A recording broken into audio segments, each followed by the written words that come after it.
Olá, muito boa tarde. Vulnerabilidade e cuidados de saúde. O tema esteve em debate em Roma por iniciativa das Universidades Católicas, nomeadamente a portuguesa. Daqui a pouco, Joana Ramos, que participou nesta mesa redonda, partilha as conclusões que de lá saíram. Antes, mostramos outros temas que marcam a atualidade. A Igreja aguarda pelo novo Pontífice. Esta quarta-feira, os cardeais iniciam as votações para a eleição do novo Papa. Amanhã pelas 15h30, hora portuguesa, os cardeais eleitores estarão a entrar na Capela Sistina para darem início ao processo de eleição do novo Pontífice. Minutos depois, será dada a ordem extra omnes, todos para fora, e inicia-se o processo de escolha do cardeal que assumirá como Papa o governo da Igreja Católica. Por estes dias, o cotidiano dos cardeais eleitores tem passado pela Basílica de São Pedro, onde decorreu a sequência de 9 missas de sufrágio pelo Papa Francisco, mas também pelas congregações gerais do Colégio dos Cardeais. Uma ocasião de conhecimento mútuo e também de aprofundamento do trabalho em curso nos diversos dicastérios da Cúria. Esta fase está concluída, como concluída está também a preparação da Capela Sistina que vai acolher o conclave. A famosa capela com os frescos de Miguel Ângelo foi vedada há dias às visitas intensas dos turistas e o espaço foi preparado para receber as bancadas e estrados de toda uma estrutura que por alguns dias altera a configuração física deste espaço. Para além das estruturas metálicas e de tudo o que será suporte para as mesas dos cardeais eleitores, não poderia faltar também esse sistema de queima que permite a tão aguardada fumata, esse sinal que todos aguardam que anuncie a decisão da votação. No telhado já foi colocada a tradicional chaminé por onde sairá o fumo negro ou branco, uma operação preparada com toda a segurança, dado o local sensível onde é necessário instalar a chaminé, que só aqui é colocada nas ocasiões de conclave. Mais abaixo é que se produz o fumo e ele sai destes queimadores que serão acionados sempre que se conclua uma votação. Se for inconclusiva, será adicionado um dispositivo químico que gera fumo negro, ou em caso de eleição, o fumo será de cor branca. A eleição de um Papa é um processo a que a Igreja Católica recorre sempre que o Pontífice morre ou resigna. Conclave, segredo e rituais próprios. A eleição do novo Papa obedece a rituais precisos, num clima de silêncio e segredo com legislação escrita por João Paulo II e Bento XVI. Após a ordem todos fora, dada às pessoas estranhas ao conclave, os cardeais vão encontrar-se a sós na Capela Sistina com os seus pares. Todos os meios de comunicação com o exterior são proibidos. Nos conclaves de séculos anteriores, os cardeais ficavam alojados na própria capela, mas João Paulo II quis melhorar as condições e mandou construir a Casa de Santa Marta, no complexo do Vaticano. Os cardeais continuam a estar submetidos à interdição de qualquer contacto com o exterior, mas não ficam encerrados num único local. A votação acontece com o preenchimento de um boletim que apenas traz impressa a menção "Elejo como Sumo Pontífice", escrito na parte superior. O boletim é dobrado e levado para diante do altar, onde está colocada uma urna em cima de uma mesa com 3 cardeais e escrutinadores escolhidos por sorteio. Os cardeais eleitores pronunciam o juramento: "Invoco como testemunha Cristo Senhor, o qual me há de julgar que o meu voto é dado àquele que, segundo Deus, julgo deve ser eleito." Outros 3 cardeais têm a missão de recolher os votos dos prelados doentes e existem ainda 3 revisores.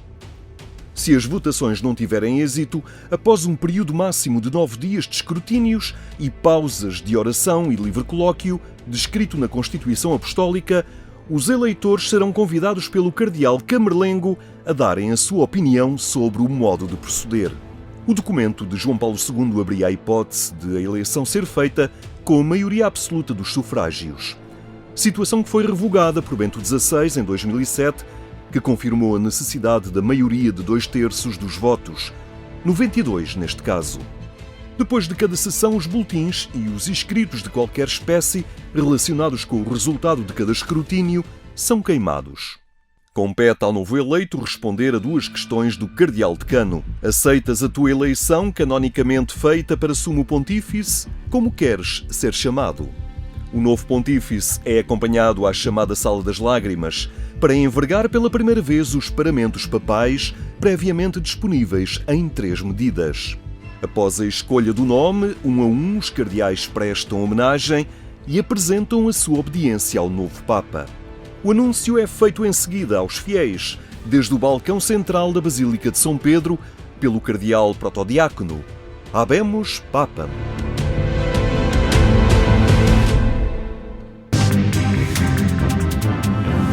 Os bispos portugueses pediram orações, especialmente para os cardeais eleitores, cuja diversidade geográfica é uma riqueza.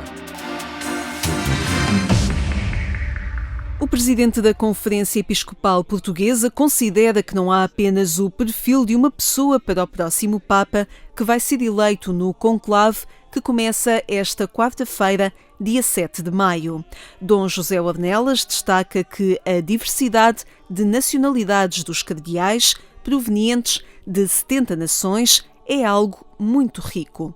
É claro que isso por um lado, é uma coisa muito rica. Participar, por exemplo, no sínodo com pessoas, cardeais, bispos, padres, leigos e leigas, e religiosos e religiosas de todo o mundo, é uma riqueza muito, muito grande. E aprende-se muito, muito, muito. Aprende-se também a valorizar não só as nossas verdades, mas as verdades que têm. Conheço muitos dos cardeais que estão lá, até estivemos juntos no sínodo, e, portanto, não acho que haja um perfil só de uma pessoa, que um perfil se possa fazer um perfil já indicado para uma pessoa. Há, sim, o que há é temáticas, certamente, que se discutem, e pelo menos daqueles que participaram do sínodo, certamente que eu conheço muitos, e não tenho dúvida que o percurso seria esse, de quem venha. Depois, definir como mais progressistas ou mais conservadores, nós temos visto como o Papa, também os Papas recentes, fizeram-se também com a experiência que foram fazendo dentro da Igreja. O presidente da Conferência Episcopal Portuguesa compara esta diversidade de origens e de experiências com a que viveu no Sínodo dos Bispos sobre a nacionalidade e lembra que unidade não significa caminharem todos em fila. Numa mesa em que havia desde cardeais que trabalham no Vaticano, bispos, a última mesa em que esteve no Sínodo, bispos católicos, um bispo também observador de uma outra igreja não católica, um sem teto, e religiosos e religiosas. E isso faz perceber também que a sinodalidade não significa que todos agora vamos ter todos a mesma camisola e vamos para a rua assim todos alinhadinhos. Os bispos católicos de Portugal estiveram reunidos em Assembleia Plenária. A Conferência Episcopal Portuguesa manifestou comunhão orante com o Colégio Cardinalício e pediu orações pelo conclave que vai eleger o próximo Papa. Em tempo de sede vacante, aguardando serenamente a eleição de um novo pontífice, a Assembleia manifesta a sua comunhão orante com o Colégio Cardinalício, especialmente com os cardeais eleitores que, a partir do próximo dia 7 de maio, entram em conclave para eleger o novo sucessor de Pedro, e apela a todos os fiéis que rezem por esta intenção. No grupo de 133 cardeais que vão ser responsáveis por escolher o futuro Papa, no conclave há 4 portugueses que também podem ser eleitos, todos eles criados cardeais pelo Papa Francisco. De Portugal participam os cardeais Dom Manuel Clemente, Bispo Emérito de Lisboa, Dom António Marto, Bispo Emérito de Leiria Fátima, também Dom José Tolentino Mendonça, Prefeito do Dicastério, para a cultura e a educação da Santa Sé e ainda Dom Américo Aguiar, bispo de Setúbal. Obra de mestre José Veiga, autor dos cartazes da Semana Santa, esteve em exposição na cidade de Braga.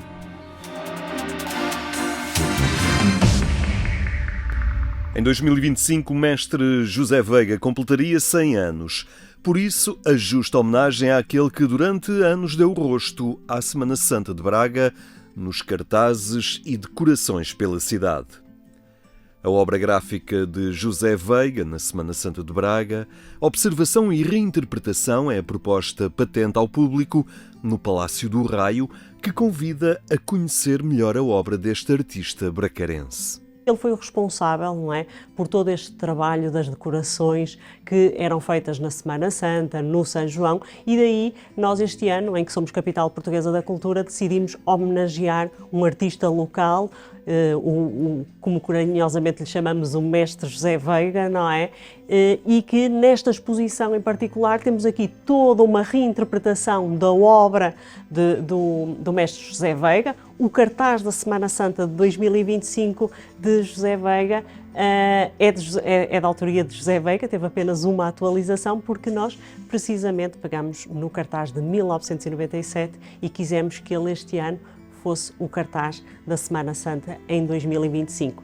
Uma homenagem e a oportunidade para trazer a sua obra ao conhecimento da população e de todos aqueles que por estes dias visitam a cidade.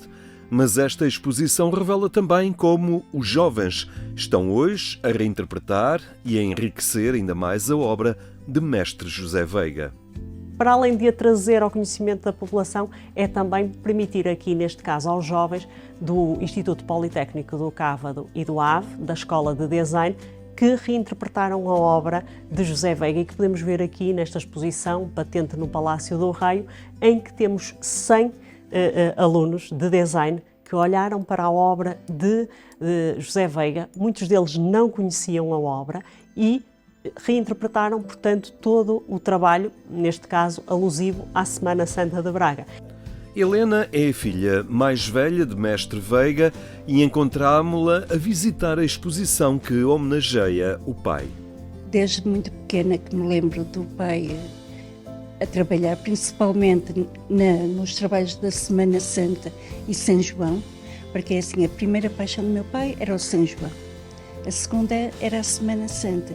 Ele envolvia-se muito, ele sempre foi um homem que gostou de trajes, rituais, então a Semana Santa tinha tudo isso para lhe dar prazer. Além do trabalho, era um prazer, não é? José Veiga era um espírito criativo em constante atenção ao que o rodeava e sempre pronto para anotar as suas ideias. Eu lembro-me quando eu era pequena, na mesa, a base dos pratos, que era de cortiça, estava cheia de bonequinhos, de padres, bispos, arcebispos, generais, tudo que era fardas bonitas e não sei quantos. Ora, a Semana Santa tem muito disso, não é? E ele deu bastante e trabalhava bem, não é?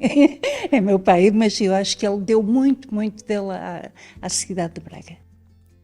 A proposta cultural da Semana Santa em Braga é envolver quem visita a cidade no conhecimento do seu património artístico e cultural. A Semana Santa tem aqui um conjunto de celebrações de cariz religioso, mas hoje em dia, e já naquela altura, a Semana Santa também tinha um programa cultural, turístico, associado à Semana Santa. E aquilo que nós vemos aqui é todo este trabalho que era feito, que era pensado para que a Semana Santa fosse efetivamente também uma celebração atrativa para os bracarenses e para quem nos visita. E, portanto, o mestre José Veiga, temos aqui algum do seu espólio em que ele vai trabalhando todo esse o desenho no sentido de conseguir conjugar numa imagem toda a dimensão espiritual, religiosa, mas também celebrativa, cultural da cidade. A obra artística de mestre Veiga, o autor de grande parte dos cartazes da Semana Santa de Braga, esteve em exposição naquela cidade. Acompanhe estas e outras notícias em agência.eclésia.pt. Falámos agora com Joana Ramos, que participou na mesa redonda promovida pela Aliança Estratégica das Universidades Católicas de Investigação. Começo por cumprimentar. Muito boa tarde. Obrigado, Joana, por estar no programa Eclésia. Pedia-lhe, antes de mais, que nos contextualizasse este projeto. Acredito que este debate sobre a vulnerabilidade e cuidados de saúde é uma etapa de um processo. Começou, creio eu, este projeto no tempo da pandemia. Olá, muito boa tarde, muito obrigada pelo convite. Sim, este trabalho sobre a questão da vulnerabilidade começou durante a época do Covid, portanto, no âmbito desta Aliança das Universidades Católicas, SACRU, em que se começou a pensar precisamente sobre vulnerabilidade associada a esta patologia, a esta doença específica, e que depois, em 2023-2024, evoluiu para um repensar da vulnerabilidade no âmbito da saúde como um todo. E, por isso, um projeto que era mais específico para investigadores e para professores acabou por se alargar em 2024, no âmbito deste grupo de trabalho 1, que foi o primeiro da SACRU, para também outros alunos de doutoramento, nos quais eu me incluo, que vêm de 7 universidades de todo o mundo. Portanto, estamos a falar de Portugal, Chile, Brasil, Estados Unidos, Austrália, Itália, Espanha, e penso que... Encontraram-se em Roma para esta mesa redonda no âmbito do jubileu. O que é que justificou, de facto, trazer o tema para o jubileu? Há necessidade de ter consciência que, de facto, vulnerável todos somos? Sim, foi até bastante interessante, porque cada um de nós desenvolve um projeto no âmbito do nosso doutoramento separado. E ao trabalharmos em conjunto, começámos a perceber que a questão da vulnerabilidade era um tema conjunto a todos os nossos projetos de doutoramento, em áreas completamente diferentes, desde a ciência política, à bioética, à teologia. Portanto, em áreas diferentes encontrarmos de partes diferentes do mundo e percebemos que a questão da vulnerabilidade associada também à confiança era um tema que precisava de ser muito repensado. E, ao longo do ano passado, encontramos várias vezes online, portanto, fomos reunindo para trabalhar em conjunto e, de forma quase inesperada, encontramos este tema em conjunto e decidimos reunir agora no âmbito do Jubileu dos Doentes em Roma, no dia 7 de abril. Para chegar a conclusões principais? Portanto, a nossa ideia foi muito esta, partindo um pouco até da própria visão cristã, pensar a vulnerabilidade não como uma situação pontual, não como o doente específico, mas partindo do próprio sacrifício de Cristo, partindo da própria ideia da criação, da vulnerabilidade de Deus, não como aqui uma ideia de fragilidade ou de fraqueza, mas pensar a vulnerabilidade de Deus, que se fez vulnerável também quando nos criou com livre-arbítrio, pensar que também nós, criados à sua imagem, somos vulneráveis, portanto, como uma condição humana que nos afeta a todos. Portanto, mais do que momentos específicos, todos nós somos vulneráveis e temos essa capacidade que é diferente de todos os outros, dos animais, por exemplo, de reconhecer a nossa própria vulnerabilidade e reconhecer a vulnerabilidade dos outros e, nesse sentido, perceber que a confiança, que a necessidade do outro, só assim pode colmatar essa vulnerabilidade. E o primeiro passo para integrar a vulnerabilidade de cada um é precisamente identificá-la, conhecê-la, acredito. Sim, exatamente. E isso torna-se fundamental nos cuidados de saúde. Portanto, perceber o doente que está à nossa frente e entender que, de facto, só nessa relação de confiança é que podemos florescer. E, portanto, aí também é a ideia de florescimento não apenas físico, mas também mental, também espiritual, que esteve na base da nossa reflexão. São muitos os temas, os tópicos em que o pontificado do Papa Francisco quis valorizar, e este do cuidado dos mais frágeis, do identificar a vulnerabilidade, do aproximar-se de todas as pessoas, acredito que seja também um suporte para o trabalho que estão a desenvolver. Sim, o Papa falou muito sobre esta questão da importância da vulnerabilidade, nem sempre lhe chamando especificamente vulnerabilidade, mas falando muito da necessidade do cuidado, da proximidade e desta dimensão relacional que os cuidados de saúde também têm que ter. Portanto, encarar de facto o outro na sua condição e perceber que é necessário, ele até falava muito de uma presença concreta mais do que de palavras e, portanto, a criação deste espaço no âmbito da saúde que permita ao paciente paciente, que permita também ao médico ser vulnerável e assim criar esta relação de confiança que é fundamental nos cuidados de saúde, porque de outra forma quebra-se essa relação e os cuidados podem não ser tão eficazes. Está aí o segredo nessa palavra, confiança. Sim. Sim, é a relação entre precisamente a vulnerabilidade e a confiança. Não é? Reconhecendo as nossas próprias limitações, percebemos que precisamos do outro para podermos evoluir, para podermos crescer e para podermos florescer naquilo que também o Papa muitas vezes nos alertava. No momento em que se procuram redefinir também projetos na Igreja Católica, seja em torno do novo Papa, seja, enfim, em torno do tema da sinodalidade que todos envolve, este tópico dos cuidados de saúde, da proximidade, acredita que é um tópico crescente e que é necessário tê-lo cada vez mais presente? Sim, sem dúvida. E eu espero que seja, da nossa parte... Uma prioridade. Exato. Eu espero que seja uma prioridade em geral, mas da nossa parte continuará a ser um trabalho que vamos desenvolver, porque é uma necessidade, obviamente, intemporal e também pelos próprios desafios que as nossas sociedades enfrentam. Também aqui uma crescente necessidade de integrar o outro que por vezes podemos percepcionar como diferente, mas que tem que ter acesso exatamente aos mesmos cuidados, da mesma forma. E, portanto, eu penso que a questão da saúde continuará certamente a ser fundamental nos próximos anos. E encarada como cuidado, não é? Exatamente, encarada como cuidado e como esta relação mútua para promover, de facto, uma terapêutica mais adaptada. Um último apontamento para os próximos passos desta aliança estratégica das Universidades Católicas para a investigação. Quais serão como terá continuidade este grupo de trabalho e esta investigação?